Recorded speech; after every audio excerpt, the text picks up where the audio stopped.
네, 계속해서 시장의 큰 그림을 그려보겠습니다. 멀리 보는 투자, 오늘 이 시간 KB증권 방배 PB센터 라운지 김희석 이사와 함께하겠습니다. 어서 오세요. 안녕하세요. 네, 미국에 대한 긴축 우려감에 더해서 중국에서 코로나19 봉쇄 조치로 인해서 그렇죠. 이제 중국발 경기에 대한 우려까지 네네. 엎친 듯 덮친 격으로 시장을 또 하락을 하네요. 이끌고 있습니다. 시장 어떻게 진단을 해야 될까요? 일단 시장 하락은 시청자 여러분들도 아시겠지만 일단 가장 큰 부분들은 전쟁이 장기화되고 있습니다. 이로 인한 인플레이션 우려가 있고, 그다음에 조금 전에 말씀하셨지만 중국의 이제 제로 코로나 정책, 그리고 긴축 우려가 이 세 가지가 맞물리면서 실적에 대한 기업 실적에 대한 악화 부분이 나타나고 있고요. 또 하나는 인플레이션 우려와 경기 둔화 우려가 좀 본격화되는 것 같습니다. 이러한 부분들이 이제 미국 증시, 최근에 이제 아시아 증시에 우리나라 증시까지도 영향을 미치고 있는 것 같습니다. 네, 그렇죠. 그런데 이 코스피 지수가 1,700을 하회를 하면서 개인 투자자들이 상당히 적극적으로 순매수를 하고 있습니다. 네, 그저께 맞습니다. 같은 경우에도 거래소에서 1조 원 넘게 순매수를 네. 했고 어제는 뭐 순매도 했지만 오늘도 지금 7,800원 가까이 순매수를 네. 하고 있거든요. 무조건 뭐 1,700선 아래여서 저가 매수 부근이다. 이거는 좀 타당성이 없는 것 같고 어떻게 투자 네. 전략은 세워볼까요? 맞습니다. 일단 빅테크 기업들의 실적 우려로 어제 또 저희 전일 미국 시장도 많이 빠지고 현재도 좀 우려감이 팽배하지 않습니까? 네. 특히 우리 여기서 이제 주목할 포인트는 좀 길게 보는 부분들은 우리가 이제 경제적인 흐름을 좀 봐야 될 것 같습니다. 지금 미국의 국채금리, 10년물 국채금리가 어제 소폭 이제 반락은 했지만 2.77 정도 나왔습니다. 1.77%로 해서 2.70이 이상 넘어가고 2.8에 최근에는 근접하고 넘어간 적도 있었는데요. 이러한 부분들은 주식의 할인율을 증가시키는 요인이 됩니다. 네. 지금 우리가 이제 일반적으로 일드 갭이라 해가지고 많이 논하는데요. 일드 갭은 뭐냐면 주식의 기대 수익률, 결국은 각 개별 기업의 향후 실적에 대한 기대 수익률 마이너스, 조금 전에 말씀드렸지만 미국의 10년물 국채금리 부분을 뺀 부분입니다. 그럼 결국은 주식의 기대 수익률하고 채권 가격을 빼면 실질적으로 그게 차이가 많이 날수록 주식에 대한 매력이 있는 거죠. 한 예로 2018년 7월 정도에 우리나라의 일드갭은 9%까지 늘어났었습니다. 네. 그때 주식시장이 굉장히 뜨거웠던 기억이 나는데요. 반대로 보면 지금은 얼마일까? 2.3%까지 내려왔습니다. 그것의 의미는요? 매력이 있다? 2.3%면 굉장한 주식을 과연 해야 되느냐 아니면 채권 투자를 하는 게 더 낫다. 결국은 주식에 대한 할인율 요소가 본격적으로 이제 좀 반영이 되고 주식에 대한 매력도를 저하시키는 요인이 됩니다. 저하가 된다. 이런 네. 부분들이 결국은 성장주에 대한 우려감이죠. 결국은 빅테크 기업들도 최근에 이제 빠지고 있는 부분들이 실적 악화에 대한 우려감, 또 하나 일드갭이나 이런 부분들 때문에 주식이 채권보다 상대적으로 매력이 저하되고 있다. 이런 부분들입니다. 최근 또 한 예로 어제 미국 S&P 지수가 좀 조정은 보였지만 현재 PER 기준으로 해서 19.1배 정도 나오더라고요. 19.1배는 네. 2018년하고 17년, 18년 기억을 하실 겁니다. 그때 미국이 기준금리 인상하고 대차 대표 축소를 본격화한 시기인데 그때 당시 PER이 미국 S&P 기준으로 PER이 17배에서 18배 정도였습니다. 그럼 아직까지 19배. 현재 과연 주식에 대한 매력을 크게 미국에 있는 투자자들은 안 느끼고 있겠죠. 그런 부분들이 최근에 이제 주식에 좀 불안감을 가져오는 요인이고요. 국내 같은 경우도 3년물 국채금리가 2.9%까지 지금 현재 반등하고 있습니다. 이 부분은 2013년, 14년 수준까지 돌아가고 있다.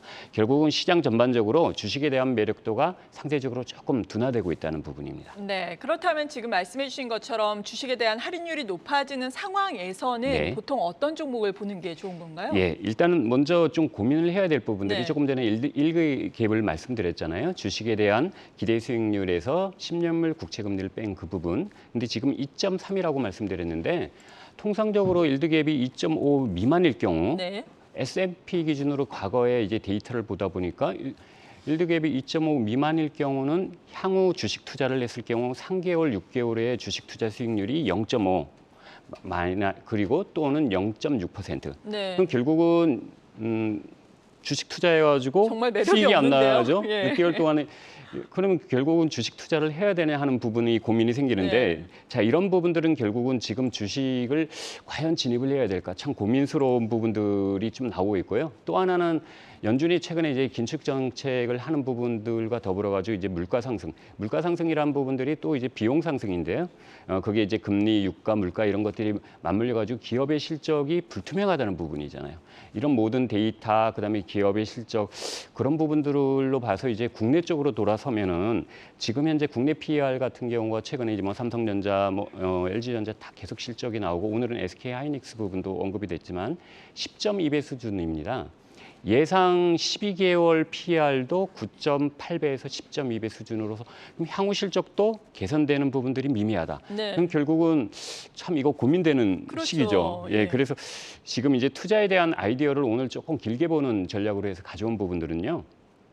성장주가 포진돼 있는 그 고-PER 종목보다는 상대적으로 가치주 중에 실적이 개선되는 저-PER 종목 중에 좀 찾아보자. 네. 특히나 이제 PER이 저-PER이라고 다 좋은 건 아니고요. PER 중에 다음 분기 아니면 올 연말에 실적이 개선이 되는 저-PER 종목. 그럼 상대적으로 가치주면서도 저-PER 종목, 그다음에 실적이 좋아지는 종목들이 과거에 네. 이런 금리 인상 시기에 상대적으로 실적 대비해서 주가 수익률이 좋았습니다. 그래서 그런 쪽을 좀 찾아와 봤는데요.